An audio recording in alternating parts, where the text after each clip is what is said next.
मेरा आपसे सवाल यही है कि आपके अंदर इतनी ऊर्जा आती कहां से है? हमें पता है कि आप योगा करते हैं, लेकिन आप हमें यह बताएं कि यह ऊर्जा हम भी अपने लाइफ में यूज करके देश हित के लिए आगे हम यूज करके अपनी देश हित के लिए काम कर सकें आपकी यह ऊर्जा से।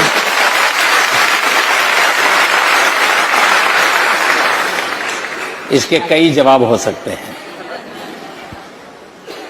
एक तो जवाब अगर मुझे हंसी खुशी की शाम के रूप में देना है तो मैं ये कह सकता हूं कि मैं पिछले 2 दशक से करीब करीब 20 साल से डेली 1 kg 2 kg गालियां खाता हूं।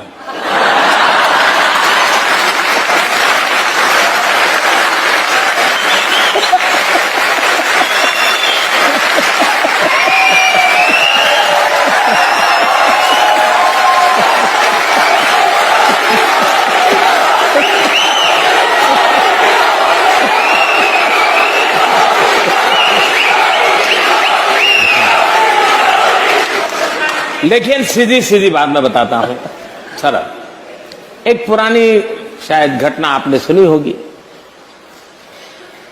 कि कोई तीर्थ स्थान था एक पर्वतमाला पर,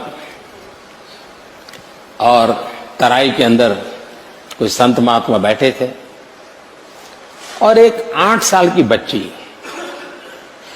अपने 3 साल की उम्र के भाई को उठा करके उस पहाड़ी पर चढ़ रही थी। उस संत ने उसको पूछा, अरे बेटे तुझे थकान नहीं लग रही क्या? तो उस बच्चे ने जवाब दिया, ये तो मेरा भाई है। तो संत ने दोबारा पूछा, अरे तुझे, मैं तुम्हारा कौन रिश्तेदार है नहीं पूछ रहा हूं, मैं तुझे पूछ रहा हूं तुझे थकान नहीं लग रही है, इसको उठा के चल रही हो? तो उस बच्चे ने दोबारा जवाब दिया, वो तो मेरा भाई है। तो संत ने तीसरी बार पूछा, अरे मैं तुझे नहीं पूछा हूं तेरा रिश्तेदार कौन है, मैं पूछ रहा हूं अरे तुझे थकान नहीं लग रही है क्या? तीसरी बार उस बच्चे ने कहा, बाप जी ये मेरा भाई है, भाई का थकान नहीं लगता।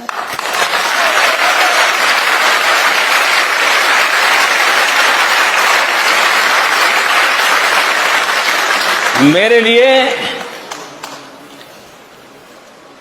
125 करोड़ देशवासी ये मेरा परिवार है।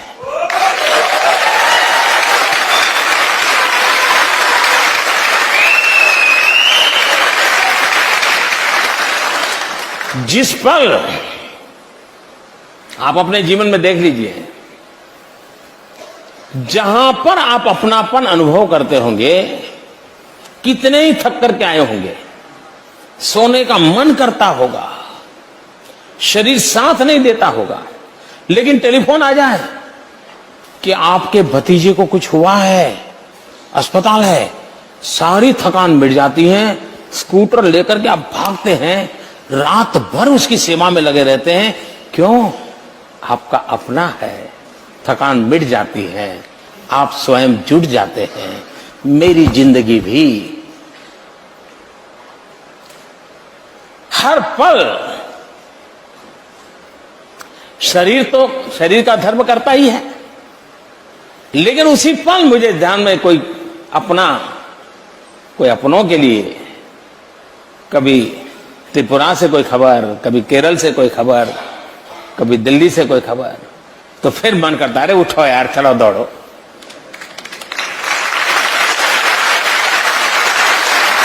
तो सबसे बड़ी बात है मन की अवस्था। दूसरी बात है कि हमें भी, क्योंकि मैं चाहूंगा मेरी जिंदगी ऐसी है कि आज तो प्रधानमंत्री हूं तो कोई चाय भी ले आएगा, पानी भी ले आएगा, लेकिन मुझे मालूम है उसके बाद क्या होगा। और इसलिए मैं नहीं चाहता हूं मैं कभी भी किसी पर बोझ बनूं। ये मेरे मन का इच्छा है और परमात्मा मेरी सहायता करे। ऐसे ही हंसते खेलते बातें करते चला जाऊं किसी दिन।